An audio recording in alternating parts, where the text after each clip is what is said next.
Hello दोस्तों, आपका स्वागत है हमारे YouTube channel smile with education. हंसते रहिए, मुस्कुराते रहिए। देखिए, हम पार्ट 2 लेकर आ चुके हैं, जो कि है हमारे यूपी पीसीएस के एग्जाम के लिए 2026 के लिए, जिसमें हमने पहला चैप्टर आपको यूनिवर्स के बारे में पढ़ाया था। आज हम बात करेंगे स्टार्स के बारे में। हमने यूनिवर्स के बारे में पढ़ा दिया है, अब हम स्टार्स के बारे में करेंगे। बिना किसी देरी के आगे बढ़ते हैं। देखिए, हम आपको बताएं तारे होते क्या हैं, स्टार्स क्या है, पहले ये समझ लेते हैं। यानी ऐसे खगोलीय पिंड जो स्वयं प्रकाश और ऊष्मा उत्पन्न करते हैं, वो क्या कहलाते हैं? तारे। अब इनका निर्माण कैसे होता है? निर्माण में हाइड्रोजन गैस, हीलियम गैस और धूल के विशाल बादल होते हैं। इन तारों का निर्माण कैसे होता है? हाइड्रोजन, हीलियम एवं धूल के विशाल बादलों से होता है। यानी हाइड्रोजन जिसमें कितने परसेंट होगी? 70, हीलियम 28 और कार्बन नाइट्रोजन 1.5 और अन्य चीजें कैसे कितनी होंगी? 0.5%। तो तारे किसे कहा जाएगा? जब तारे ऐसे खगोलीय पिंड जो स्वयं प्रकाश एवं ऊष्मा उत्पन्न करते हैं, वो हमारे तारे कहलाते हैं, जिनका निर्माण हाइड्रोजन गैस, हीलियम गैस एवं धूल के विशाल बादलों से होता है। अब तारे चमकते क्यों हैं? पहले ये समझते हैं, तारे चमकते क्यों हैं। तो तारे चमकते क्यों हैं? तारे के केंद्र में नाभिकीय संलयन होता है, जैसे बोलते हैं न्यूक्लियर फिजन। या तारे के केंद्र में न्यूक्लियर फ्यूजन होता है, या कह सकते हैं नाभिकीय संलयन होता है। इसमें जो उपस्थित हाइड्रोजन है वो हीलियम में परिवर्तित हो जाती है। तारे में पाई जाने वाली हाइड्रोजन किस में परिवर्तित हो जाएगी? हीलियम में। इस प्रक्रिया में अत्यधिक ऊर्जा, ऊष्मा और प्रकाश उत्पन्न होता है। और जब ये न्यूक्लियर फ्यूजन की क्रिया होती है, तो इसमें अत्यधिक ऊर्जा, ऊष्मा और प्रकाश पैदा होता है। दोबारा सुन लीजिए, हाइड्रोजन हीलियम में परिवर्तित होती है, जिससे प्रकाश, ऊर्जा और ऊष्मा पैदा होती है। इसी कारण तारे चमकते हैं। अगर हम सूरज की बात करें तो सूरज भी एक तारा ही है। अब तारों का वर्गीकरण, तारों को अगर डिवाइड किया जाए तो उनके आकार के आधार पर, रंग के, चमक और ताप के आधार पर उन्हें बांटा जाता है। तारों को किसके आधार पर बांटा जाता है? आकार, रंग, चमक एवं गर्मी, ये ताप। जिसमें सबसे पहले बात करते हैं हम लाल तारे की। ठीक है, सबसे पहले बात करते हैं हम लाल तारे की। रंग के आधार पर समझे तो नंबर 1 पर आता है लाल तारा, नंबर 2 पर आता है श्वेत तारा और नंबर 3 पर आता है नीले तारे। सबसे कम ताप किसमें होता है? लाल तारे में। ठीक है, उससे थोड़ा अधिक किसमें होता है? श्वेत तारे में। और सबसे अधिक किसमें होता है? नीले तारे में। तो आप इसे इस क्रम में याद कर सकते हैं कि नीला जो होता है उसमें सबसे ज्यादा, उससे थोड़ा कम अगर हम देखें तो श्वेत में, और लाल में इन सबसे कम ताप होता है, गर्मी होती है। ये कुछ तारों के नाम मैंने यहाँ पर दिए हैं। ध्रुव तारा, ये आपको दिखाई देता है। Sirius, Vega, Capella, Alpha Centauri, Beta Centauri, Proxima Centauri, Spica, Regulus, Pleiades, Arcturus और बेटलजूस, ये हमारे कुछ विशेष तारे हैं। तो ध्यान रखिएगा, लाल तारे में सबसे कम ताप होता है और नीले तारे में सबसे अधिक ताप होता है। अगर हम बात करें पृथ्वी के सबसे निकट तारा और उनकी गति, जिसे हम आभासी गति बोलते हैं, उसके बारे में, तो पृथ्वी के सबसे निकट तारे अगर हम देखते हैं तो पृथ्वी के सबसे निकट हमें सूर्य, पृथ्वी के सबसे निकट तारा दिखाई देता है। और सूर्य के बाद सबसे निकट तारा प्रॉक्सिमा सेंचुरी है। ये क्वेश्चन ध्यान रखिएगा, पहले नंबर पर यानी पृथ्वी के पास पाया जाने वाला सबसे नजदीकी तारा तो सूर्य है, लेकिन सूर्य के बाद प्रॉक्सिमा सेंचुरी है, सेंचुरी है। पृथ्वी से इसकी दूरी 4.22 प्रकाश वर्ष है। ये प्रकाश वर्ष वाली बात हमने आपको लास्ट वीडियो में समझाई थी, आप जरूर चेक करिएगा। ठीक है ना, दूरी किस तरीके से मापी जाती है। तो पृथ्वी से इसकी दूरी लगभग 4.22 प्रकाश वर्ष है और अल्फा सेंचुरी की लगभग 4.3 प्रकाश वर्ष है। यानी 4.22 प्रकाश वर्ष किसकी है बेटा? हमारे प्रॉक्सिमा सेंचुरी की। और अल्फा सेंचुरी की जो दूरी है वो 4.3 प्रकाश वर्ष है। अगर इनकी हम गति की बात करें, तो तारों की गति होती है आभासी। यानी ध्रुव तारे को छोड़कर, इस बात को विशेष ध्यान रखिएगा कि ध्रुव तारे को छोड़कर सभी तारे पूरब से पश्चिम की ओर चलते दिखाई देते हैं। यानी ध्रुव तारे को छोड़ दें, इस तरीके से बना देता हूं, ध्रुव तारे को छोड़ दें तो ध्रुव के अलावा सभी जितने भी हमारे तारे हैं वो पूरब से पश्चिम की ओर चलते दिखाई देते हैं। यानी ये हमारा पूर्वी हिस्सा है और ये हमारा पश्चिमी हिस्सा है। तो सभी तारे पूरब से पश्चिम की ओर चलते दिखाई देते हैं, किसको छोड़ करके? ध्रुव तारे को। लेकिन वास्तव में पृथ्वी अपने पश्चिम से पूरब की ओर घूमती है। ये वास्तव में देखें तो पृथ्वी जो होती है वो पश्चिम से पूर्व दिशा की ओर घूमती है, यानी पश्चिम से पूर्व दिशा की ओर घूमती है। इसी पृथ्वी के घूमने के कारण तारों की ये गति केवल आभासी है। कैसी है? आभासी। आभासी का मतलब प्रतीत होती है, एपेरेंट मोशन है। दोबारा समझ लीजिए, ध्रुव तारे को छोड़कर सभी तारे पूर्व से पश्चिम की ओर चलते हुए दिखाई देते हैं। वास्तव में जो पृथ्वी है वो पश्चिम से पूर्व की ओर घूमती है, उसके घूर्णन की वजह से ही तारे हमें गति करते हुए महसूस होते हैं, इसलिए ये आभासी गति होती है, एपेरेंट मोशन होता है। अब बात करें परीक्षा की दृष्टि से, मैंने ये भी पॉइंट जोड़े हुए हैं परीक्षा की दृष्टि से, तो आपको बता दूं मिल्की वे का आकार लास्ट वीडियो में था स्पाइरल होता है, सर्पिला। मिल्की वे का व्यास लगभग 1 लाख प्रकाश वर्ष होता है। सूर्य से केंद्र की दूरी 27 प्रकाश वर्ष है। अभी हमने पढ़ा था तारे ऊर्जा कैसे पैदा करते हैं, नाभिकीय संलयन द्वारा। तारों में सर्वाधिक तत्व हाइड्रोजन होता है, जो नाभिकीय संलयन के द्वारा किसमें? हीलियम में परिवर्तित होता है, जिसकी वजह से अधिक चमक, ताप, ऊष्मा पैदा होती है। सबसे अधिक ताप वाला तारा नीला है, सबसे कम लाल। और पृथ्वी के सबसे निकट तारा कौन सा है बेटा? सूर्य। और सूर्य के बाद दूसरा निकटतम तारा कौन सा है बेटा? Proxima Centauri. ध्रुव तारे को छोड़कर ध्रुव तारे को छोड़कर जितने भी तारे हैं वो किस दिशा में दिखाई देते हैं? हमें पूर्व से पश्चिम की ओर गति करते हुए चलते दिखाई देते हैं, लेकिन आभासी गति होती है। ये आप देख रहे होंगे, ये मैंने 2 इमेज लिए हैं। ये है हमारा बेटा न्यूक्लियर फिजन, जिसे बोलते हैं हम नाभिकीय संलयन। क्या बोलते हैं? नाभिकीय संलयन। इन नाभिकीय संलयन में क्या होता है कि उपस्थित हाइड्रोजन हीलियम में परिवर्तित होती है, यानी उपस्थित हाइड्रोजन किस में परिवर्तित होती है? हीलियम में परिवर्तित होती है, जिसकी वजह से हमें तारों में अधिक ऊष्मा, ताप और चमक दिखाई देती है। बात करते हैं गति की, तो सभी तारे हमें कहां? पूर्व से पश्चिम की ओर गति करते हुए दिखाई देते हैं, क्योंकि पृथ्वी जो होती है वो गति करती है पश्चिम से पूर्व की ओर। किधर करती है बेटा? पश्चिम से पूर्व की ओर गति करती है अपनी धुरी पर, इसलिए। अब आता है तारों की उत्पत्ति कैसे होती है, तारे बनते कैसे? तो इसको थोड़ा सा ध्यान से समझिएगा, बिल्कुल इजी टॉपिक है, ज्यादा लंबा भी नहीं है। तो मैं आपको बता दूं कि तारों का निर्माण हाइड्रोजन और हीलियम गैस से होता है। मुख्य चीजें क्या है? हाइड्रोजन और हीलियम गैस। आकाश गंगाओं में उपस्थित हाइड्रोजन और हीलियम गैसें विशाल गैसीय एवं धूल युक्त नेबुला या निहारिका, जो अभी मैंने पीछे दिखाई थी आपको, ये वाला है जो आपको दिखाई दे रहा हो, मैं आपको दोबारा से दिखा दूं, ये वाला है नेबुला, ठीक है। और आगे भी बताऊंगा मैं डायग्राम के द्वारा। तो धूल युक्त नेबुला के रूप में पाए जाते हैं। इन्हीं गैसी बादलों से तारों के जीवन चक्र की शुरुआत होती है। सबसे पहले क्या होता है कि जो निहारिका है, नेबुला है, उसमें हाइड्रोजन और कुछ हीलियम गैस पाई जाती है। इन गैसों का तापमान बहुत कम होता है इस समय, यानी -173 डिग्री सेल्सियस। कम ताप और दाब के कारण धूल और गैस के कण एक स्थान पर इकट्ठा हो जाते हैं, यानी कम ताप की वजह से धूल और गैस के कण एक जगह इकट्ठा हो जाते हैं और घने बादलों का निर्माण करते हैं। और विशाल गैसीय बादलों में गुरुत्वाकर्षण बल पैदा हो जाता है। कौन सा बल पैदा हो जाता है बेटा? गुरुत्वाकर्षण बल पैदा हो जाता है, ठीक है। इसी की वजह से तारों की उत्पत्ति होती है। जैसे हम पहला ले प्रोटोस्टार का निर्माण, किसका निर्माण ले हम बेटा? पहले प्रोटोस्टार का निर्माण ले, तो गुरुत्वाकर्षण के प्रभाव से निहारिका या नेबुला संकुचन प्रारंभ हुआ।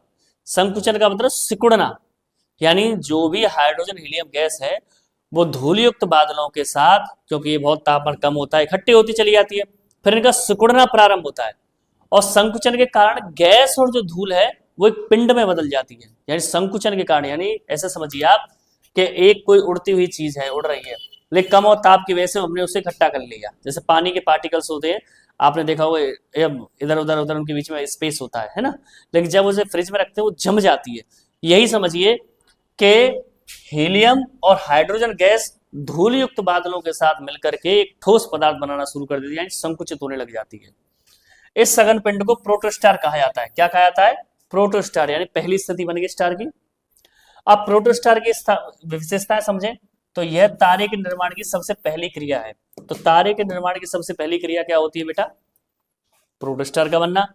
यह देखने में एक विशाल काली गेंद जैसा दिखाई देता है। इस अवस्था में प्रकाश का उत्सर्जन नहीं होता है, चमक पैदा नहीं हो पाती है। आगे चलकर यही प्रोटोस्टार विकसित होकर तारे में परिवर्तित हो जाता है, यानी जब इसी में नाभिकीय संलयन प्रक्रिया शुरू हो जाती है तो हाइड्रोजन हीलियम गैस में परिवर्तित हो जाती है, जिससे ताप, दाब, ऊष्मा, चमक पैदा होती है। जैसे आप समझें, यानी पहली स्थिति क्या बता रहा है, मैं बीच में नहीं आऊंगा, आप देखिएगा ध्यान से। पहली स्थिति बता रहा है कि नेबुला जो है हमारा, ये नेबुला जो है, मैं यहाँ कर देता हूँ नेबुला, ये गैस और धूल का विशाल भंडार है। किसका भंडार है बेटा? गैस और धूल का, जहाँ तारों का जन्म होता है। अब ये विशाल भंडार एक जगह इकट्ठा होगा तो गुरुत्वाकर्षण की वजह से ये सभी एक ही जगह इकट्ठे हो जाएंगे। एक ही जगह इकट्ठे होने के बाद इनमें फिर हाइड्रोजन का संलयन शुरू होगा, यानी जिसे हम बोलते हैं नाभिकीय संलयन। फिर ये नाभिकीय संलयन जो है आगे जाकर लाल दानव तारा बनेगा, फिर ग्रहणी नेबुला बनेगा, फिर श्वेत बौना, क्योंकि सबसे कम ताप किसमें होगा? लाल तारे में। उसके बाद श्वेत तारे में, फिर आगे जाके नीला तारा बन जाता है। ठीक है, तो ये 6 क्रियाएं होती हैं। अगर हम मार्ग 2 की यानी औसत तारा बता रहे हैं कि औसत तारा बनना इस तरीके से, यानी हमारा सूर्य भी इसी क्रिया से बना हुआ है जो मैंने आपको यहाँ से 1.2 से लेकर 6 तक बताए हैं। अगर हम मार्ग 2 की बात करें, दूसरा रास्ता है उच्च द्रव्यमान तारा, जिसका मास ज्यादा होगा, तो वो विशाल प्रोटोस्टार बनेगा।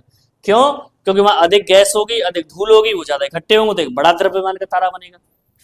अब बड़ा द्रव्यमान का तारा होगा तो हाइड्रोजन का संलयन भी अधिकतम होगा, तो फिर उसका बनने वाला पहली स्थिति में लाल दानव तारा, या कह सकते हैं हम रेड स्टार जो बनेगा, वो भी बड़ा होगा।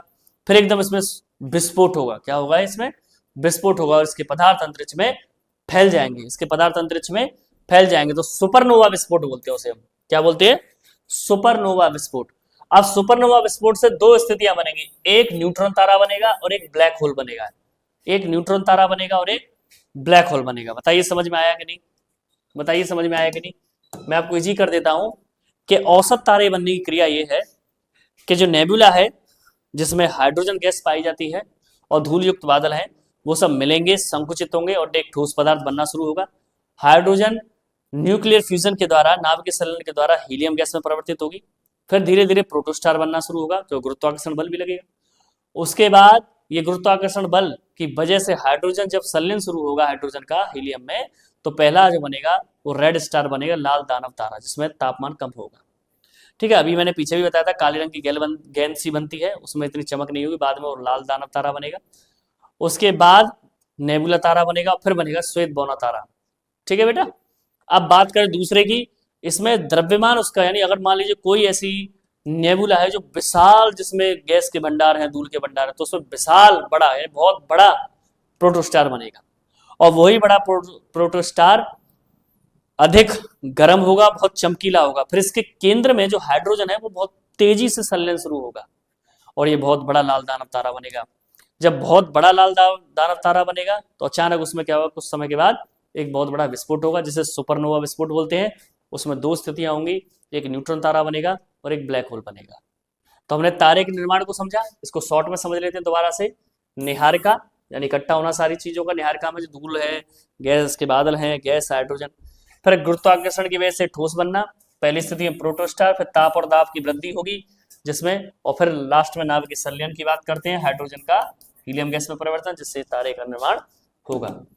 ये पॉइंट समझ लेते हैं। प्रोटोस्टार एक अत्यंत सघन निहारिका पिंड होता है। गुरुत्वाकर्षण के कारण इसका संकुचन लगातार जारी रहता है। संकुचन के साथ हाइड्रोजन परमाणुओं के बीच टकराव बढ़ने लगता है। इन टक्करों से प्रोटोस्टार का तापमान तेजी से बढ़ता है। जब तापमान और दाब पर्याप्त हो जाते हैं तब हाइड्रोजन यानी नाभिकीय संलयन के द्वारा हाइड्रोजन हीलियम प्रारंभ होता है। इसके बाद वही तारा प्रकाश और ऊर्जा या ऊष्मा गर्मी उत्पन्न करता है। इसे हम मेन सीक्वेंस तारा बोलते हैं, यानी पहली स्थिति। तो यहां पर प्रश्न बनते हैं कि तारों का निर्माण किन गैसों से होता है? Hydrogen helium. तारों का जन्म किससे होता है? निहारिका नेबुला से। प्रोटोस्टार क्या होता है? तारे की प्रारंभिक अवस्था। प्रोटोस्टार में प्रकाश निकलता है कि नहीं? नहीं निकलता है। प्रोटोस्टार का तापमान बढ़ने का कारण क्या होता है? कि गुरुत्वाकर्षण बल की वजह से संकुचित होना एवं हाइड्रोजन के परमाणुओं की टक्कर होना। तारा कब चमकता है? जब नाभिकीय संलयन शुरू हो जाता है। अब बात करते हैं अगले पॉइंट की कि तारे का अंतिम चरण, बिल्कुल लास्ट पॉइंट पर आ चुके हैं। तो अभी बताया था हमने रेड जॉइंट अवस्था, जिसे लाल दानव तारा बोलते हैं। अभी हमने चित्र में देखा था लाल दानव तारा, यानी सबसे पहले रेड जॉइंट यानी लाल दानव तारा बनता है।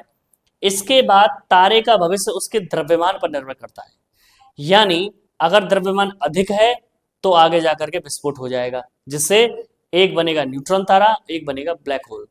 अगर तारे का द्रव्यमान कम है तो वो श्वेत बौना तारा बनेगा। ठीक है बेटा, ध्यान रखिएगा, श्वेत बौना तारा बनेगा। तो पढ़ते हैं दोबारा से। सबसे पहले रेड जॉइंट बनता है, इसके बाद तारे का भविष्य उसके द्रव्यमान पर निर्भर करता है। कम द्रव्यमान वाले तारे श्वेत बौने बनते हैं और अधिक द्रव्यमान वाले तारे सुपरनोवा विस्फोट करते हैं और अंत में जाकर के न्यूट्रॉन तारा या ब्लैक होल बन जाते हैं। अब रेड जॉइंट कैसे बनता है? सेम वही प्रोसेस जो पीछे पड़ा कि सबसे पहले अगर हम देखें प्रारंभ में जो तारा होता है वो मुख्य ईंधन हाइड्रोजन होता है तारे में, मुख्य चीज हाइड्रोजन। अब समय के साथ हाइड्रोजन का संलयन शुरू हो जाता है और हीलियम बनती रहती है। जब केंद्र की अधिकांश हाइड्रोजन समाप्त हो जाती है तब नाभिकीय संलयन की दर कम हो जाती है। इससे तारे के केंद्र मुख्यतः क्या शेष रह जाती है? हीलियम। अब आगे क्या होता है कि संलयन कम होने से केंद्र का दबाव घट जाता है और गुरुत्वाकर्षण बल जो लग रहा है उसके कारण केंद्र जो है सिकुड़ने लगता है और बाहरी परतों में अभी कुछ हाइड्रोजन शेष रह जाती है। परिणाम स्वरूप बाहरी परतें फैल जाती है और तारा आकार में अत्यधिक बड़ा और रंग में लाल दिखाई देने लगता है। तारा आकार में अत्यधिक बड़ा और रंग में लाल दिखाई देने लगता है। इस अवस्था को रेड जॉइंट कहते हैं। ठीक है बेटा, अब हम अपने तारे को देखें जो कि सूर्य है, तो लगभग 500 करोड़ वर्ष बाद सूर्य भी रेड जॉइंट बन जाएगा। कैसा बन जाएगा? रेड जॉइंट, लाल दानव। उसके बाद उसमें सुपरनोवा विस्फोट होगा, एक न्यूट्रॉन बनेगा, एक ब्लैक होल बनेगा। उस समय उसकी बाहरी आवरण इतना फैल जाएगा कि बुध, शुक्र और पृथ्वी भी उसके भीतर समा सकते हैं। ठीक है, और रेड जॉइंट बनने के बाद तारे का भविष्य उसके प्रारंभिक द्रव्यमान पर निर्भर करता है। अब कम द्रव्यमान वाले तारों की बात करें कि उनका अंत कैसे होगा? यदि तारे का द्रव्यमान सूर्य के समान या उससे कम हो तो उसकी बाहरी परत जो है अंतरिक्ष में धीरे धीरे फैल जाती है, जिससे केंद्र सिकुड़कर श्वेत बौना, बौना क्यों कहते हैं? वो सिकुड़ता है, बहुत छोटा हो जाता है, उसे श्वेत बौना बन जाता है। जैसे तारे आपने देखे हो ना, कुछ छोटे हैं कुछ बड़े हैं। श्वेत बौना अत्यंत सघन गर्म में छोटा तारा होता है। समय के साथ ये ठंडा होकर बिल्कुल खत्म हो जाता है, निष्क्रिय। अब परीक्षा की दृष्टि से देख लेते हैं कि प्रोटोस्टार में नाभिकीय संलयन कब शुरू होता है? जब तापमान लगभग 107 डिग्री सेल्सियस हो। अब 4 हाइड्रोजन नाभिक मिलकर क्या बनाते हैं? एक हीलियम। तारे की पहली अंतिम अवस्था रेड जॉइंट। सूर्य कब रेड जॉइंट बनेगा? लगभग 500 करोड़ वर्ष बाद। सूर्य जैसे तारे का अंतिम रूप क्या होगा? श्वेत बौना। अधिक द्रव्यमान वाले तारों का अंत कैसे होता है? सुपरनोवा विस्फोट से, जिसमें न्यूट्रॉन तारा बनता है और एक ब्लैक होल बनता है। आगे समझते हैं बेटा। तो ये हमारा था चित्र, दोबारा समझ लेते हैं। ये बता रहा है कि छोटे मध्यम तारे, इनका अंत कैसे होगा? कि रेड जॉइंट बनेगा। तारा बहुत बड़ा हो जाता है, ठंडा हो जाता है, इसका बाहरी हिस्सा फैल जाता है, यानी हिस्सा बढ़ने लगेगा। तारे की बाहरी परतें अंतरिक्ष में फैल जाती है और एक सुंदर निहारिका का रूप लेते हैं और अंत में श्वेत बौना तारा बनता है। ठीक है, ये ठंडा हो जाता है। अगर दूसरे की देखें, जो मैसिव स्टार है, जो बड़े द्रव्यमान वाले हैं, उनमें लाल महादानव बनता है और सुपरनोवा विस्फोट होगा। इसमें विस्फोट नहीं होगा। जो मध्यम तारे होंगे, जैसे हमारा सूर्य है, ये धीरे धीरे इसकी बाहरी आवरण में, दूसरा कलर लेता हूं, इसका बाहरी आवरण अंतरिक्ष में फैलता चला जाएगा। जो बाहरी हिस्सा है, बाहरी हिस्सा फैलने पर ये नेबुला की तरह बिखर जाएगा। नेबुला समझते हो? जैसे अभी हमने देखा था, कण फैले हुए थे इस तरीके से, यानी इसका बाहरी आवरण ऐसे फैलता चला जाएगा। तो इसका जो केंद्र है वो सिकुड़ जाएगा और कैसा बन जाएगा? व्हाइट डार्क या श्वेत बौना तारा। अगर बड़े तारे की बात करें तो वो तो फैलेगा भी, लेकिन तारा अत्यधिक गर्म भी होता है, जिसकी वजह से एक बहुत बड़ा विस्फोट होगा। विस्फोट होने के बाद उसके अंत में 2 स्थितियां होंगी। एक न्यूट्रॉन तारा बन जाएगा जिसका द्रव्यमान कम तो होगा, और ब्लैक होल बनेगा जिसका द्रव्यमान बहुत ज्यादा होगा। ये है। तो बात यहां पर निकल कर आती है, तारा जितना बड़ा होगा उसका अंत भी उतना विनाशक होगा, शक्तिशाली होगा, विस्फोटक होगा। अब आता है श्वेत बौना, सुपरनोवा और चंद्रशेखर सीमा। ये हमारा बहुत ही सरल बिंदु है और लास्ट पॉइंट भी आ चुका है लगभग। श्वेत बौना तारा भी हमने समझा कि रेड जॉइंट चरण में पहुंचने पर तारे का बाहरी आवरण अंतरिक्ष में फैल जाता है और केवल, यानी बाहरी हिस्सा तो फैल जाता है, केवल केंद्र बचता है तारे का। और हीलियम कोर गुरुत्वाकर्षण के कारण धीरे धीरे संकुचित हो जाती है। अत्यधिक ताप एवं दाब के कारण हीलियम का संलयन प्रारंभ होकर कार्बन और ऑक्सीजन जैसी भारी तत्वों का निर्माण होता है। कुछ समय बाद कोर की संपूर्ण हीलियम समाप्त हो जाती है, ऊर्जा का उत्पादन बंद हो जाता है। तब तारे का कोर अपने भार के कारण सिकुड़कर श्वेत बौना तारा बन जाता है। ओवरऑल क्या निकल कर आया कि रेड जॉइंट जो तारा है उसका बाहरी आवरण धीरे धीरे अंतरिक्ष में फैल जाएगा और जो केंद्र बचा है जिसमें हीलियम विद्यमान है वो धीरे धीरे गुरुत्वाकर्षण के कारण सिकुड़ती चली जाएगी, संकुचित होती जाएगी, खत्म होती चली जाएगी। अब अत्यधिक ताप और दाब के कारण हीलियम का संलयन प्रारंभ होगा और कार्बन ऑक्सीजन जैसे जो तत्व हैं उनका निर्माण होगा और कुछ समय बाद हीलियम भी पूरी तरह से समाप्त हो जाएगी।